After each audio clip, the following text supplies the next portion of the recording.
Hello, everybody. Welcome to today's Cow Daily. Today we've got Graeme Cansdale from TUSC. Without further ado, I'll bring him in. He's a canny lad. He can tell you all about it himself. Graeme, tell us all about you. How are you doing? All right, Mike. Good to actually see you in the flesh. I've followed you for quite a while. We've spoken sporadically over the years. I have, mate. Remember when you done the Camino walk in Spain and stuff like that. The other thing we have in common, we both fell off our bikes within 24 hours of each other, and Really? it kind of wrecked me year, or nearly did. I wasn't as So it was badly early injured as you January, were. What? Tell us about yours first. What happened? Well, we're winter riding in the dark, you're going 25 mile an hour, and your mate in the front of the peloton doesn't tell you there's an approaching cyclist. Shit. You make the slightest adjustment and you're skimming your chin along the concrete. Thankfully, I have a lot of protection on my chin, so I was all right, whereas you got injured. Did you lose any No, actually, it's still here. This is a remnant of COVID, I started growing it because of utter boredom and getting mistaken for Steve Wraith too often, so I thought we had to differentiate in looks as well as politics, What about that? Mine, I just got knocked off by a car. It was pretty savage, but I'm all right. I'm good now. Actually, strangely enough, 2 days ago, I went on a bike. I mean, it might as well have garlic hanging off the sides of it. It's a proper one of them bikes, But I went on one for the first time, and I was a bit scared, to be honest. And my background's cycling instructor and stuff, so to give people context, it was well scary. I realized how traumatized I actually was by what happened to us. But at the time, I had so much going on in my personal life, I had to kind of park it a bit.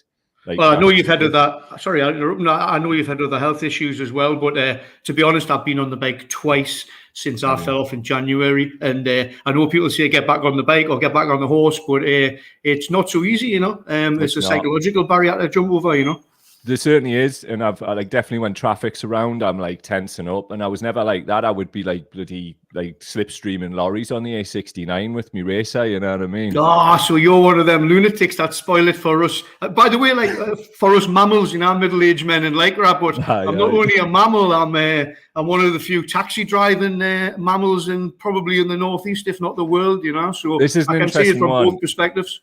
I wanted to bring this up with you, right? Because most people perceive taxi drivers to be far right or whatever, and you're not, are you? You're left wing. So tell us about that. Firstly, how did you start off getting into taxi driving, and how did all the political stuff come? Well, taxi driving I've done for the last 8 years. I'll deal with the perception of right-wing taxi drivers. I've had them before, when you jump into a cab. But they're not all like that, and I have to say maybe that comes from a stereotype which is being propounded by the media or whatever. We're not all driving around with the Sun or the Daily Star on my dashboard and raving about brown people in boats. Taxi driving for me is been a life changer. I would always considered myself political, and yet I never actually indulged in politics myself. I was one of these people. I'm 52 years old now. I was one of these people who voted Labour all his life and thought his interests were best served by trotting out and voting the way his mum and dad and his area and class did for years. My background, I drifted into taxi driving. I was the first in my generation, way back in the late 80s to. First generation in my family to go to university. I studied American studies. I went to study in the States for a while. And another podcast, I'll probably tell you that I might have met Jeffrey Dahmer in April 1990 in Milwaukee. Man, right, I'm going to have to ask you about this later on. I'm going to park this up, right? Jeffrey Dahmer stories are the one. Carry on, though. Tell us more. My background is I left university with no idea what I wanted to do, but full of ideals. I went to work for about 7 or 8 months for Cambridge Sirenians, a homeless charity, as you'll know. They've changed their name since, I think. Running a hostel, and then you realise that, you can be as idealistic as you want, but you need the tools to be dealing with homelessness and all of the multiple issues that brings along. And I was way out of my depth, let's face it, And to be honest, I moved back to Newcastle, basically because Newcastle United started doing really well. Keegan had come back, the second coming and all that, I was a big football fan. And then for years, your personal life gets in the way. You get a job, you run through different jobs. And I was a civil servant and stuff. I become self-employed and ran a removal company. And then very briefly joined the NHS. Again, idealism bloomed up in my 40s, and I thought I'd join the NHS. I joined the ambulance services. Ambulance service. I was probably the worst emergency blue light driver in the world. Good driver, but no experience really of the medical side of things. And I have to say, at the time, it was NHS as well, by the way. It was a real eye-opener for me for the lack of funding, the lack of training, and the real pressure on people. So, a big thumbs up for all those people who stuck out on my training course and went on to greater things and do a great job. I have to say something now. My starting salary, and this is 7 years ago, as a blue light ambulance driver going to car accidents, whatever you can imagine as a red one alert, the salary was £16,666 a year. You're joking. £2,500 less than a North Tyneside bin man at the time. With all due respect, the bin men who probably deserve a pay rise as well. That's a real eye-opener. Well, it is definitely, aye. Geez, was that just for like the first 6 months, or does that just go up? Or there's obviously it goes with time served and accruements and stuff like that, and there was a shift allowance. But basically, those kind of salaries, even with the things I've just mentioned, would not pay a rent and put food on the table for a family. And hence where we are now, where we have millions of people who are so-called benefit claimants who are in full-time work, or they're in work but don't get enough full-time hours to actually pay the basics in life. And that's why through football politics as well, I got involved with the Make Ashley Out campaign. I was one of the founders. We wanted to take on Mike Ashley at UFC. Met some like-minded people, kind of inspired, but more by Abby Hoffman and the Yippies than any kind of left-wing politics. But we decided to approach taking on the Mike Ashley regime with a humorous touch. I took my dad's heritage brick back. We done all sorts of street theatre and stuff like that. As that developed, I started realising that Newcastle United was just a microcosm, and football in general is a microcosm of the wider political world. Yeah. I met a guy called John Cohn, who was a United community organiser, and he was running a wider campaign against Ashley Sports Direct Empire. And that's when all of the stuff, I started moving in circles where I met people from the Socialist Party, and TUSC reformed after the Jeremy Corbyn debacle when he was stabbed in the back by his own party, basically. Aye. So that I know that's a long story. I apologise. No, it's all good, mate. That's interesting. So you went from the Mike Ashley Out campaign, and that's how you've kind of got mobbed up with TUSC. That's interesting, man. Like I remember that time. I remember he's had a T-shirt, and it was based on the Solidarity logo from. I've still got that T-shirt. I saw it. Right, it's in the cupboard at my mum's house. And on the back though, that you put Comic Sans on, which is like the font, which is inexcusable. Well, you know what it is? I have to apologise personally because it was designed by me and a friend. The front was amazing. Seriously, like I loved the front of it. I was just like, bloody hell, they know what they're doing these. But the back, the Comic Sans. Well, the other thing on the back, for those people who didn't know, was supporting the team, fighting the regime or whatever. I think at some stage everyone had come to different conclusions at different times, but basically it come down to, in my opinion, having to make the biggest decision, which was to boycott and withdraw all financial support to the club. Well, I'm quite happy. I was one of the ones doing it too. Took my season ticket, stopped buying any strips, shirts, not a sausage, and I only went back to one game, and it was free. Anything that my mate's free ticket. But what happened with me was me and my pal Chock, right? We went to the Newcastle played Chelsea, and they beat them like it was 2-0. But he's like, look, Gateshead are playing a late game. Do you want to gan? Because like we'll just gan, you know. So we jumped in a taxi and caught that game. It was an out each, right? But I loved it because it reminded us of the Gallagher in the like sort of 90s, where it was just proper, like working class people. You were paying like a tenner to get in. It was just great, and I've never looked back. So, what like did you?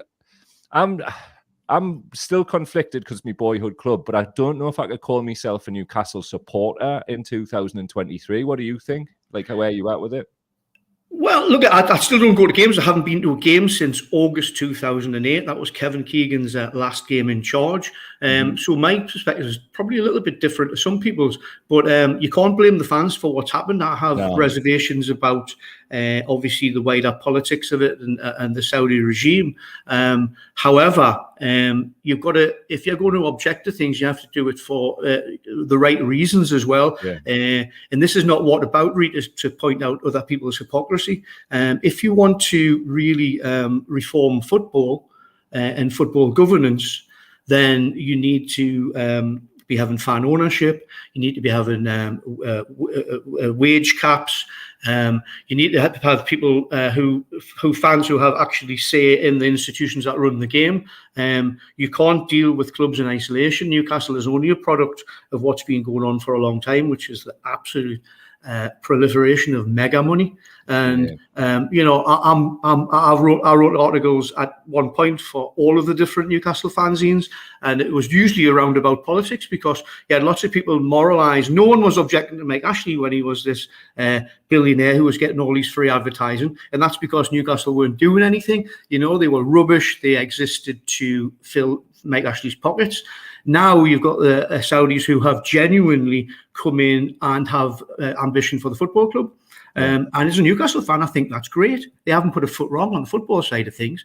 At the end of the day, though, we can't ignore what's going on the outside. But you can't deal with it in isolation. You know, there's been a lot of, like, you know, it's not just the Mackhams, you know, you'll have the Liverpool fans having a go at, you know, the Saudi regime. Well, you know, Standard Chartered have up to their arms in blood money in Iran and Iraq. The vice chairman of FSG, who run Liverpool Football Club, supply these aeroplanes free of charge for rendition flights for the CIA. You know, that's all available out there, but you never read about it. It's not about that for me. What it's about is the whole league.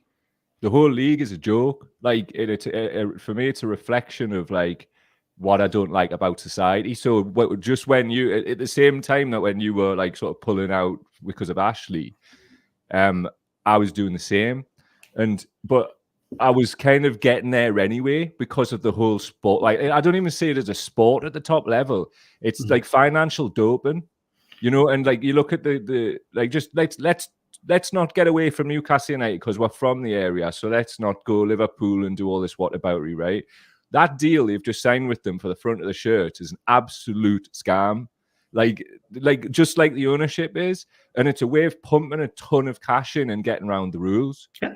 And as Man City have done, to me, it's not sport. It's like it's not even businesses now. It's states. Yeah. Like states using our boyhood club to like wash their image. And some people are fine with that, and that's fine. But I'm not. I'm not fine with it at all. I'm not fine with it. It's a good analysis. I wouldn't disagree with any of that, Mike.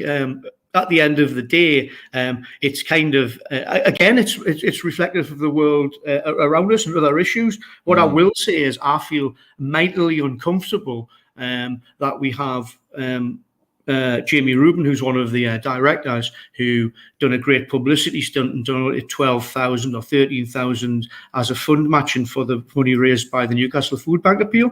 Yeah.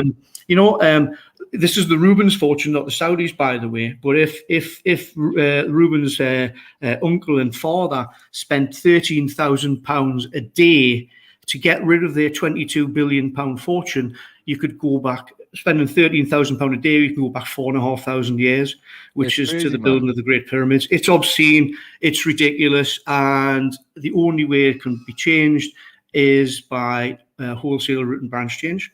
Well, I agree. And I mean, one of the things that I'm seeing as well is they're getting waved through on these property deals in the centre of town. like, strange enough, one of our old studios, they've knocked it down now, was on that site, you know, next to the old Odeon Cinema in the middle of the city centre. And they've bought up like a load of like space around there.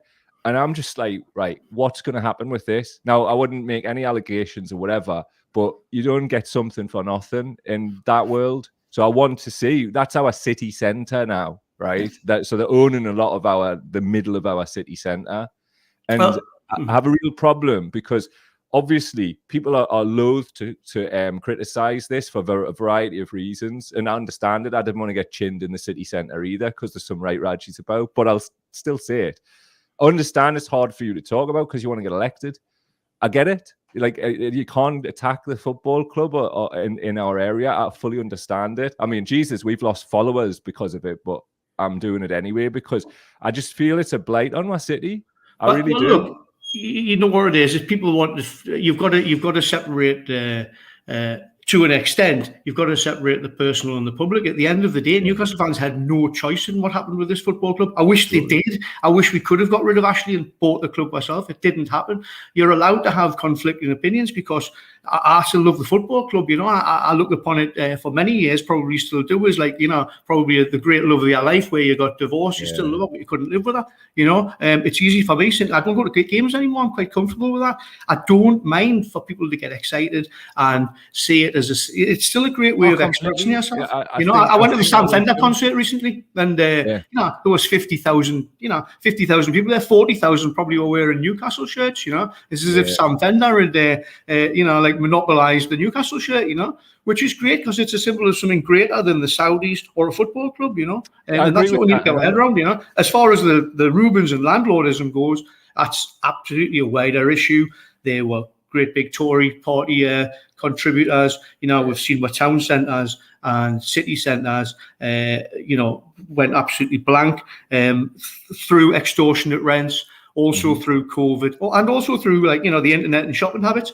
To be honest, again, it's a wider thing, and that's why, let's get on to TUSC. That's why I'm involved with the biggest the only anti-austerity party who stands in local and general elections. Well, I mean, tell us about TUSC. Like, why is TUSC different from like other parties? Like, what sets you apart? Well, to answer that question, you have to look at the history of TUSC. It was founded by Bob Crow, the late great RMT union leader, which I'm a member of, actually. And it was founded, they didn't disaffiliate from the Labour Party, as a lot of people think they did. They were actually chucked out of the Labour Party because they had the temerity to back anti-austerity socialist candidates in Scotland. So Bob Crow felt as though he had no other choice than to form a political grouping, you know. So it's as it says on the tin, it's a trade union and socialist coalition.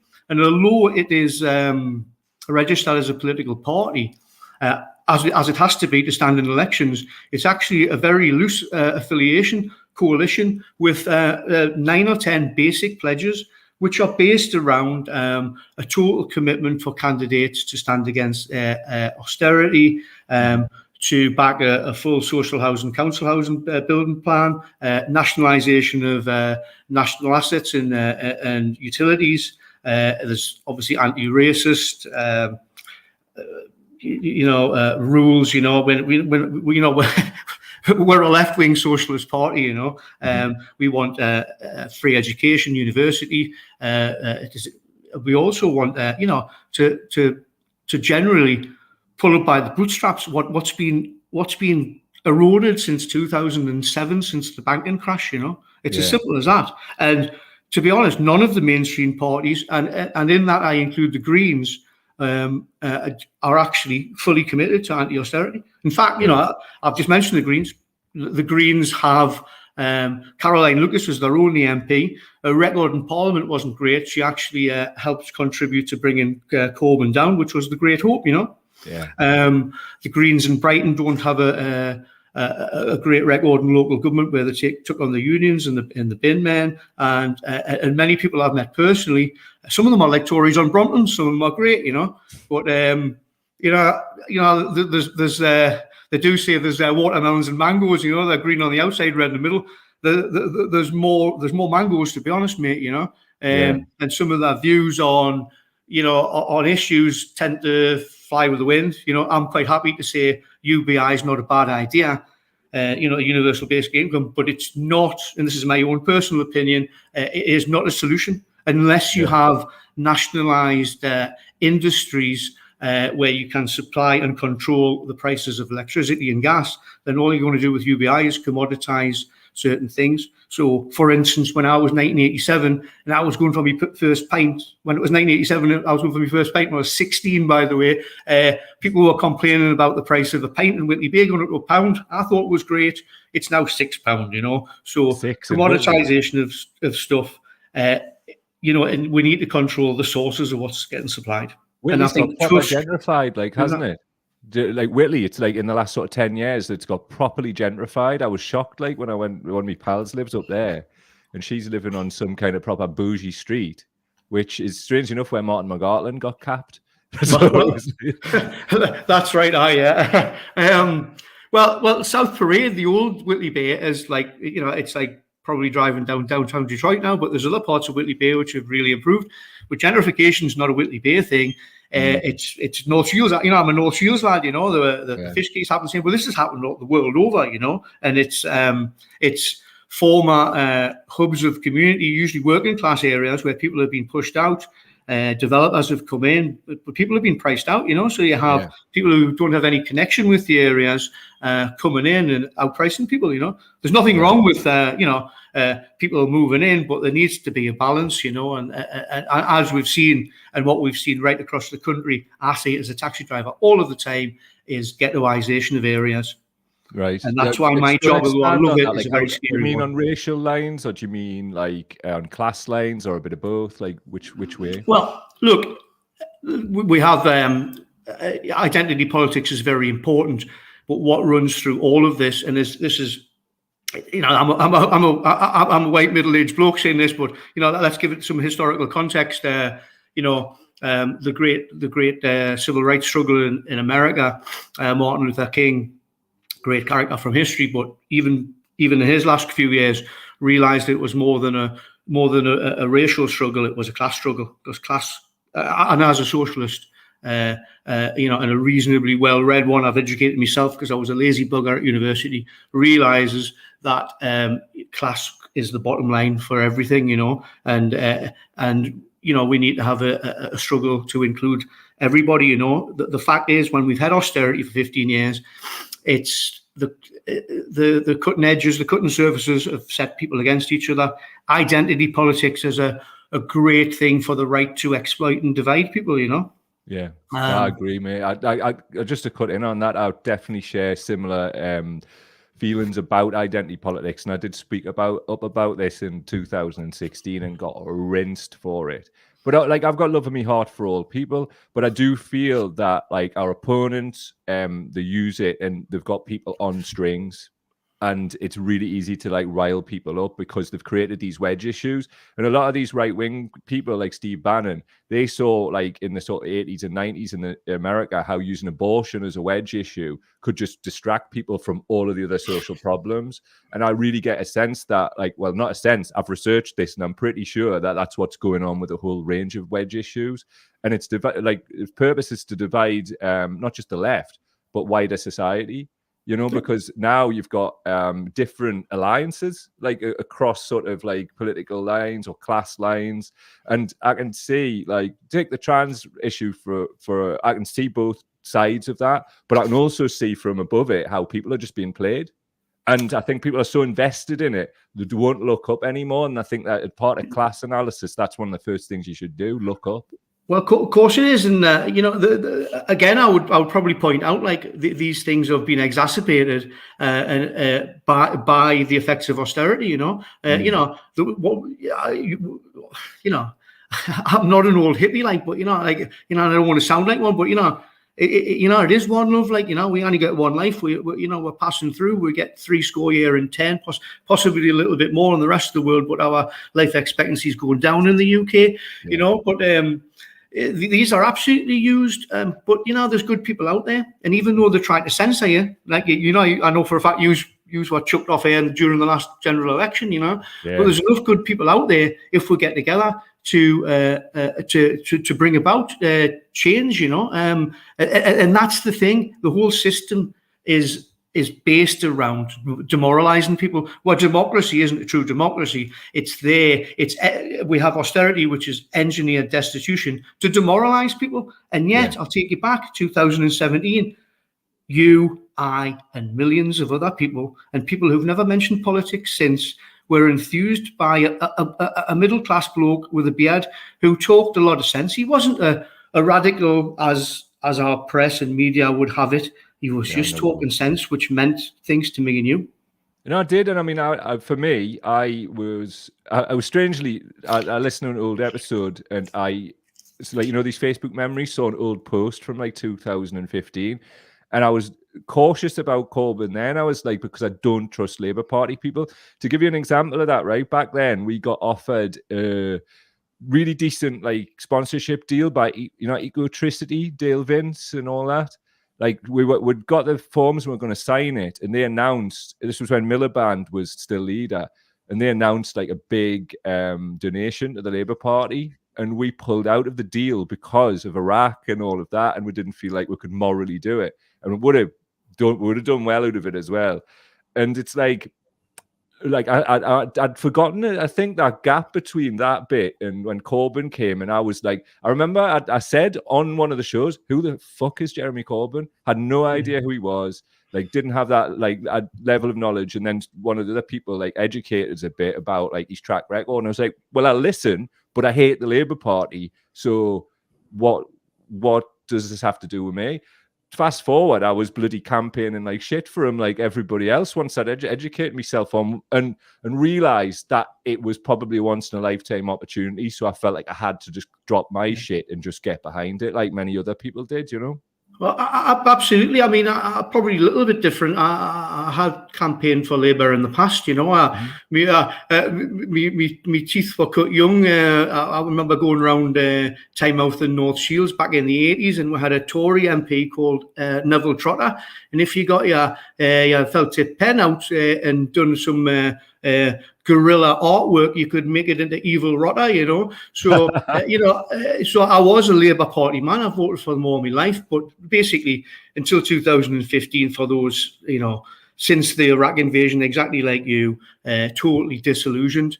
And then this bloke come along. I'd heard about Jeremy Corbyn only because I happened to have cycled with his youngest son or his middle son across Cuba in 2006. Oh, class. And then he started looking at his speech against the war and stuff like that. Corbyn was a very genuine and likable man who comes from a tradition in the Labour Party, which nearly always was on the periphery. And going back to Ben, who was Tony Benn, Tony Benn was an aristocrat, and a very great man who could talk about history and summarize things in 2 minutes and have you wrap around his little finger. A great man, but his socialism wasn't lived. He come from privilege, and Jeremy Corbyn, for all his great attributes, as we know, he not only had he not lived it and experienced the struggle, he was too soft, he was too nice. And I'll tell you an example. As I come to the big news I come on to today, is I remember sitting in Mary Glyndon's office when I was a board member of the Newcastle United Supporters Trust. I was also there with Kevin Miles, who's the chief executive for the Football Supporters Association. So if he ever does come on, he possibly will remember this.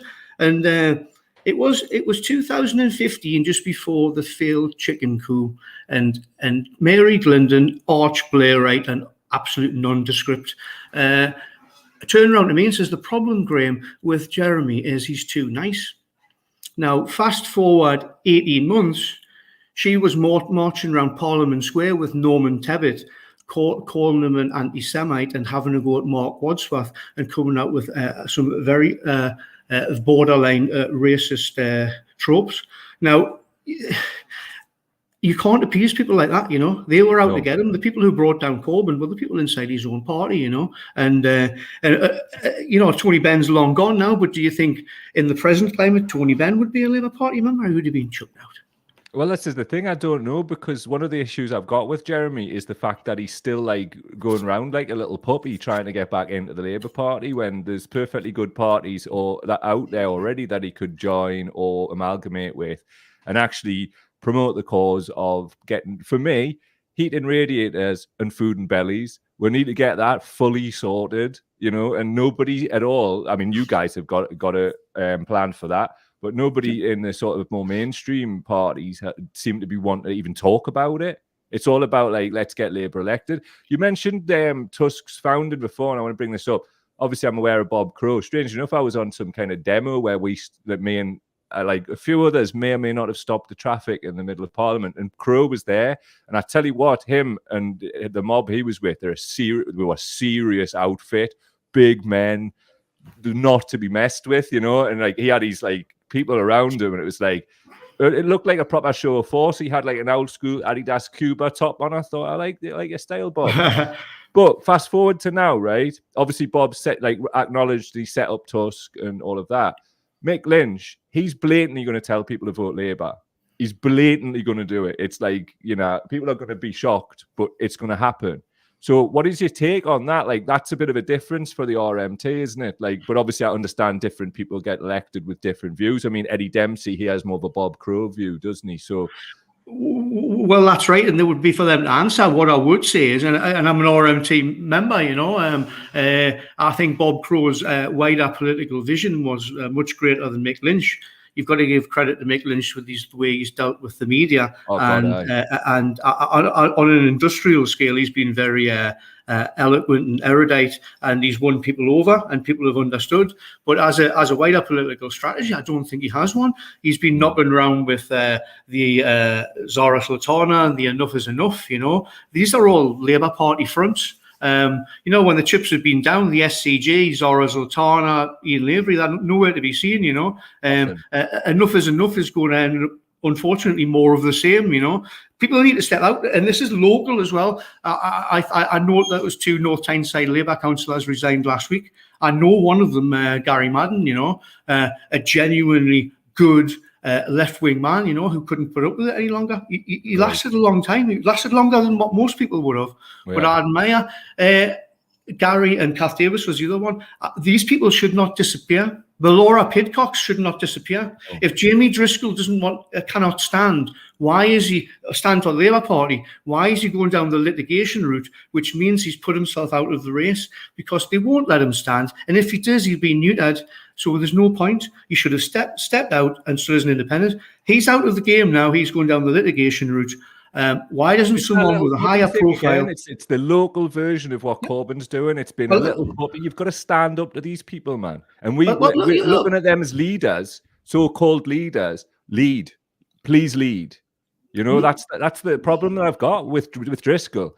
It's like, that and the fact that he spent like a hell of a lot of time that people want to edit out before all this happened, going up the arse of all of the bloody Labour right and doing it publicly. Like photos with Lisa Nandy and that, and now saying out about one of the people who put him in that role, which was Jeremy, when he's been going through all of the latest volley of assaults against him. Well, that's right, and to be honest, there's similarities between Corbyn and Driscoll in the fact that they both want to crawl back in. You know, Corbyn would revolutionise national politics tomorrow by announcing he's standing for the London Mayor. Because it would have a national impact, even though it's a city election. Driscoll could possibly do the same, but you know, we can't just rely on individuals. You know, democracy is about individuals coming together and forming groups. You know, having said that, you know, you had North West Durham. There's been all sorts of stuff going on there in the Labour Party. You know, and I know Laura Pidcock was on here, and I watched the podcast. She was very good. Why didn't she come forward? Why didn't someone like that? They've got a higher profile than me, or you know, some of the people who are North Tyneside TUSC. You know, but we're willing to make a stand. And to be honest, I'm on here today to say that we have already secured the funds for 2 deposits to put 2 general election candidates in the North Tyneside area. Brilliant. I'm really pleased. Where are you going to? Which constituencies? Well, the steering committee of North Tyneside TUSC have pinpointed timeout in which I'll be standing, and I will be standing against Arch Blairwright and Labour Chief Whip, who gets all of the Labour MPs to sit on their hands and go along with Tory policies and the policing bill. In timeout, that's Sir Alan Campbell, by the way, and the other one will be challenged. Mary Glindon will be challenged in North Tyneside, the North Tyneside constituency, which is predominantly Wallsend and the bottom of North Shields. And she will be, as it stands, will be challenged by William Jarrett of TUSC. And I say as it stands because that is not fully ratified, because William is quite happy if a suitable female candidate goes through the process. He would be quite willing to stand down for that. But as it stands, it'll be me and William Jarrett. And we're going to have a go. People always say, oh, well, politics is not for me. They're all liars.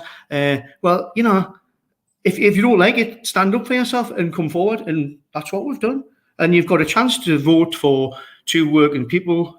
William's background, by the way, is very interesting. It's a program in itself because he comes from Detroit and he has a very, very interesting and colourful background and political journey. That's for another day. But, I'll definitely have you back on, like obviously in the future, but definitely around the elections and that, because I just think you're good people and you're trying to do good things with a good heart. So if we can help you with that, we'll do it. Because as far as I'm concerned, I think the next general election's up for grabs. And there's, given all these polls, right, which put Labour well out in front, well, the if you believe them, then all of that, like, sort of, oh, well, you've got to get the Tories out thing doesn't matter because they'll romp it. So why not vote why not vote for the world you want to see? So if that's like your platform, then I think people should vote for you. Yeah, well, absolutely. People have got to make their own choices. I mean, TUSC are aiming to have 100 candidates. 100 general election candidates would mean you get national coverage through political broadcast where you don't have to pay for it. We're not funded by any private interests or billionaires or millionaires. It's all through workers' contributions. We have ongoing fundraisers. There's one going on at the minute, which ends in 3 days. We take small contributions from workers to fight local campaigns and politics and to plan for local elections and general elections.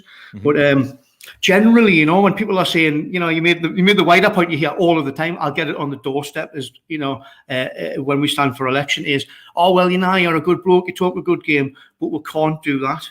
We've got to vote Labour to get rid of the Tories. Well, it's an indisputable fact that the people that are asking you to vote Labour are the people who put the Tories in. They are the Tory enablers. This isn't a functioning democracy. You have two parties who all agree on austerity, which is an absolute nonsense, by the way. Yeah. We can't keep voting for the same people, making the same mistakes and expecting things to change. I did that in the 1990s. You would have done the same. When Blair come along, to be honest, he had some charisma. He had something to say, but it was all based on smoke and mirrors and lies.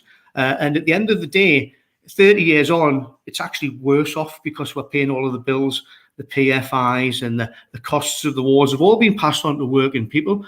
You know what it is? It was a bad mistake. I regret it for the rest of my life. I didn't stop voting for Blair's until the second time around. At the end of the day, we're now paying the bills. We can't afford to make the same mistake, because if the planet, as all of the experts seem to say, is heating up and deteriorating, we haven't got 30 years to waste. We've got to do it now. We've got to start somewhere.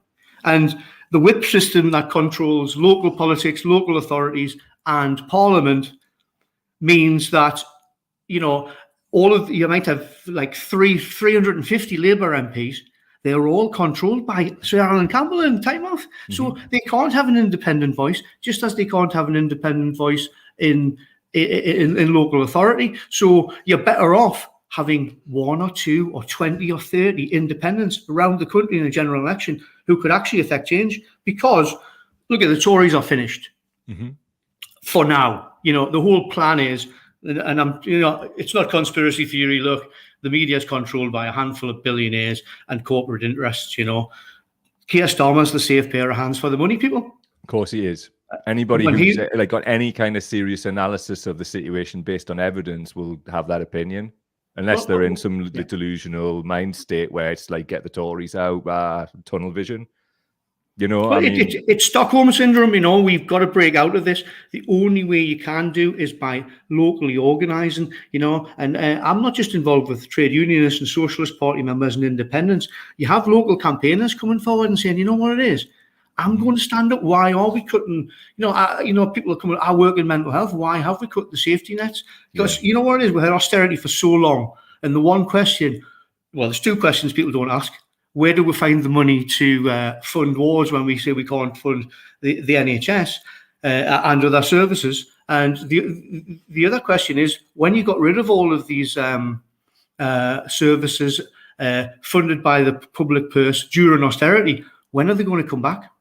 Yeah. We ask that question. You already know the answer. They don't come back. Once they've gone, they've gone.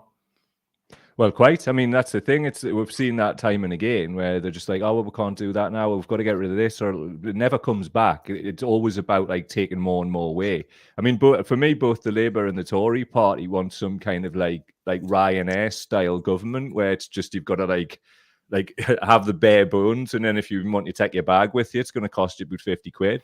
They seem to have a similar like mentality, and also I think look what's happened with Maury Black. Like she's like still in her 20s and she's just said like, no, I'm not doing this anymore. It's a toxic workplace, It's we're losing the good people because they're getting swallowed up by the way it's all set up, and the bad people are running amok, The Laura Pidcocks, the Maury Blacks, they should be there as a fixture, Well, of course, look at the biggest threat to progress as it stands now politically in this country is not the Tories. We know what they are. Their plan is to come back in 10 years. The biggest threat as a Labour government with a huge majority. As it happens, I don't think they will get that. I think it may well be a hung parliament, and all the better for it. We need independence coming through. We need something forming. I'm not here today to say TUSC is the answer. In fact, anybody involved with TUSC would say it wasn't. What it is a framework for people to come forward and build something new, a new left. I'm traditionally not a trade unionist. All of my work in life, I've been in non-unionized jobs. Well, most of my work in life anyway. I'm a taxi driver. I'm in the most radical or so-called radical union in the country, and yet, as a private hire taxi driver, there's probably 2 or 3 of us on Tyneside, and then there'll be a few hacks on top of that. There's lots of battles to be fought and wars to be won, but without a wider political strategy, which we obviously lack in this country, we're always going to struggle. It needs to happen now. Other people need to come forward. If I can be, and a few of us can be political pioneers to inspire better and more talented people in the future, that's great. We'd like to see it today or tomorrow. We'll put you in place of me. But I mean, this is the thing, mate. It's like I'm really chuffed to hear that you've got the money to get this going, and we're definitely behind you because obviously we've chatted for a while. I mean, like, just let people know who are listening. I didn't bother writing any questions. I mean, we've never actually spoke like this before, but we spoke a lot online, and I just didn't feel like I needed to. I just thought I know him. We'll have a chat. You know what I mean? And that's the best shows, and I think hopefully, I think people probably would feel the same. You've come over very well. And I think we need more working class voices, like more and more constantly. So if anybody's watching this now and wants to get involved, then how would they do that? Well, look, we have a Twitter presence. We have North Tyneside TUSC for me locally. TUSC has websites where you can get in touch, and you can get in touch with me. And you can form your own group. That's what happened on North Tyneside. TUSC only existed for a few years when Corbyn came along. It was just, it suspended campaigning because there was a hope of getting some change in the Labour Party. That's now dead in the water. Now's the time to get back on the bike. To literally and figuratively start the show. But look, I'm here hopefully to inspire people and and to get people thinking. But if you're in the northeast, don't listen to me. Go to the Miners' Gala at the weekend. Yeah.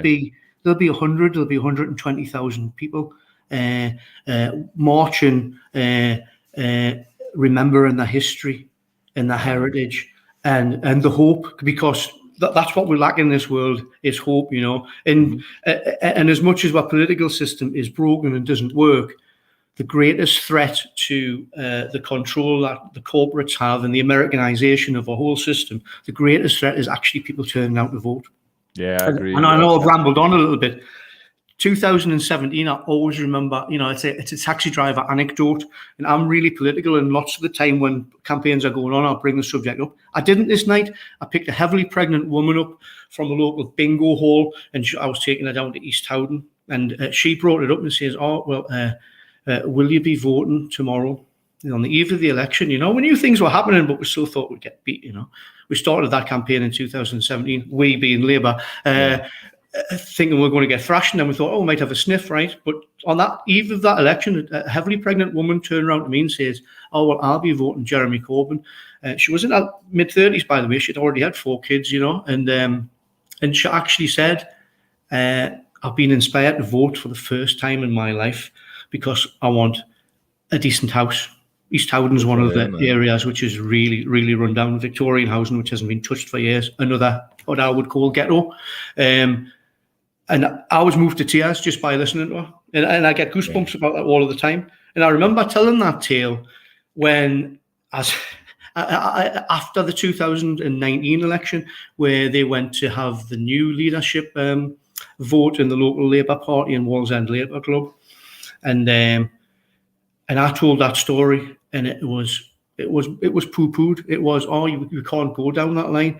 And yet, only 47-50% of people turn out. If we had more people like that pregnant woman who was inspired to vote for the very first time, then we'd have change tomorrow. Unfortunately, that woman probably didn't vote in 2019. She'd be totally disillusioned, Yeah, well, this is the thing. What I like about what you do is you go out there in the community, you work on the ground. I'm always seeing you talking to people and actually doing that outside of an election cycle, which is, quite rare. And I think that's the way to build from the ground up, which is obviously if we haven't got enough, money, then you're just putting the shoe leather in, you're talking to people. I mean, have you found that that's actually building a base for you in North Tyneside? Well, of course it is. I'm never surprised. Possibly initially, but I'm never surprised by the generosity of working class people. Because it's solidarity. There's a reason we have so many charities that exist because they knock poor areas. I'll declare my wife worked for a charity, a very well-known charity for a long time. Big charities rely on poor areas, and to be honest, ideally, we wouldn't have any charity. We shouldn't have a need for charity. There's enough money in this world to be able to fund the right things. But we're not asking for charity. We're asking for people to get involved. If you want to make a donation, that's great. But it would be much better if you made a donation and said, you know what it is, I'm going to come along to a meeting. I'm going to knock the door, or I'm going to stand as a candidate. Like I said. Democracy is a wonderful thing, and that's why all of the corporations and all of the big parties are terrified of it. They don't want you to vote. They don't want you to participate, and we're well on the way to going down the American route. Yeah, so we'll just bring this to a close. I would strongly suggest the people of North Tyneside get behind us. I'd really love to see you in Parliament giving them all the shit. It would just be fantastic.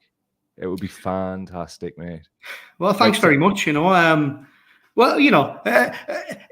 We've got to start somewhere, and I think we can make an impact. And you just never know. Like I say, the potential is there in democracy itself. If enough people get out there and vote, and enough people, it's not just voting, by the way. It's everyday stuff, like you say.